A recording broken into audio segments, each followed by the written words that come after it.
En esta ocasión atañe hacer una revisión del caso de México durante la época de oro, 1936 a 1959, con obras cuya trama se desarrolla en el contexto de la Revolución Mexicana.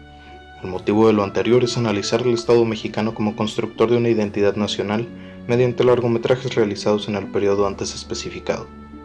Para llevar a cabo esta breve investigación se toman en cuenta reflexiones respecto a medios de comunicación e ideologías con filósofos como Louis Althusser y Karl Marx, además de ejemplificar con casos concretos de películas y fragmentos de estas.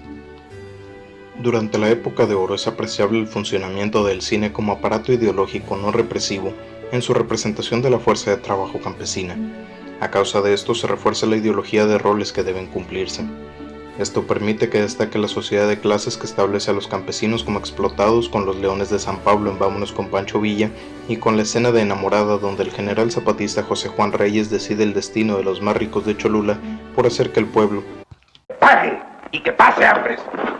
Louis Althusser menciona virtudes contrastadas, modestia, resignación, sumisión por una parte, y por otra cinismo, desprecio, altivez, seguridad, grandeza, incluso bien decir y habilidad, se enseñan también en la familia, la iglesia, el ejército, en los libros, en los filmes y estadios. Por ello coloca el cine como un aparato ideológico de Estado en el sector de información. Este cine no se reduce a un acto comunicativo de la clase dominante a la clase dominada, sino también a otros miembros de la primera. Para ejemplificar, está el caso de las señoritas Vivanco, que se retoma posteriormente. Con relación a los actores que aparecían en pantalla, es importante mencionar que su sola presencia significó la representación de figuras basadas en un imaginario colectivo en construcción. Por consiguiente, los actores pasaron a convertirse en íconos de sectores específicos de la población mexicana. Por un lado, esto fue promovido por el Star System de la época. Por el otro, permitía conformar equipos cinematográficos frecuentes para realizar distintos tipos de filmes. Las ideas y las representaciones mentales no tienen existencia espiritual sino material. Los medios son el terreno para el establecimiento del dominio de unos grupos sobre otros, pero también son el terreno apropiado para la resistencia contra ese dominio.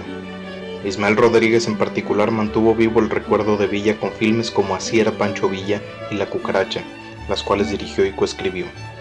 A pesar de no adherirse al villismo debido a que nació en 1917, en sus cintas el carrancismo llega incluso a declinar a favor del primero.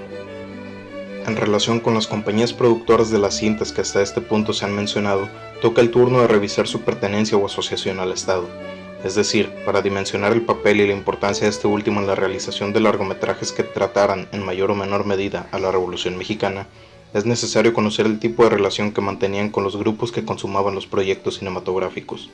Aclarando que esto no da por hecho que algunos productores formaran parte de la clase alta mexicana y que por eso contaran con recursos para invertir en la realización de películas.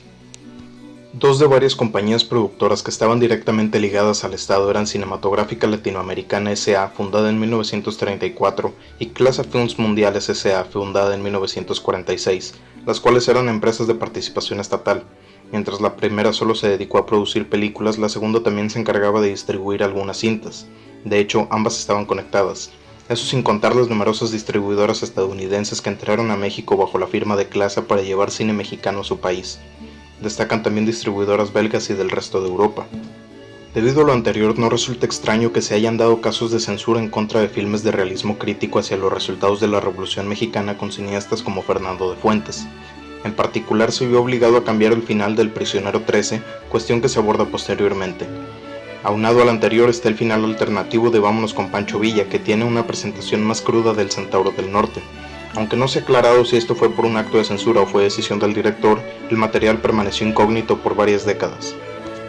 Althusser afirma que los aparatos ideológicos de Estado concurren al mismo resultado, la reproducción de las relaciones de producción, es decir, las relaciones capitalistas de explotación. El aparato de información atiborrando a todos los ciudadanos con dosis diarias de nacionalismo, moralismo, etc.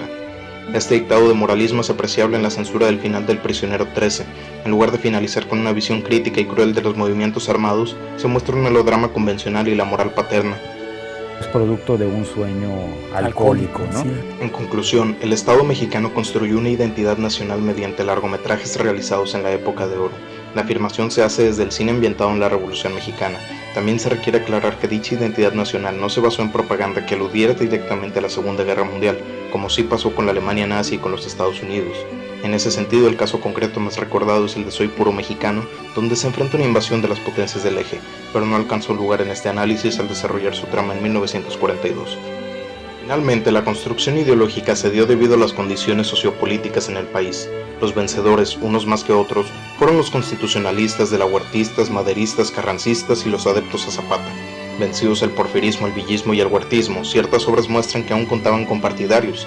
Aunque esto formó las convenciones del comportamiento mexicano de la época, se reconoce la alta calidad cinematográfica de películas que siguen vigentes conforme pasan las décadas, puesto que mantienen en la memoria el conflicto armado y sus consecuencias, como en Ensayo de un crimen.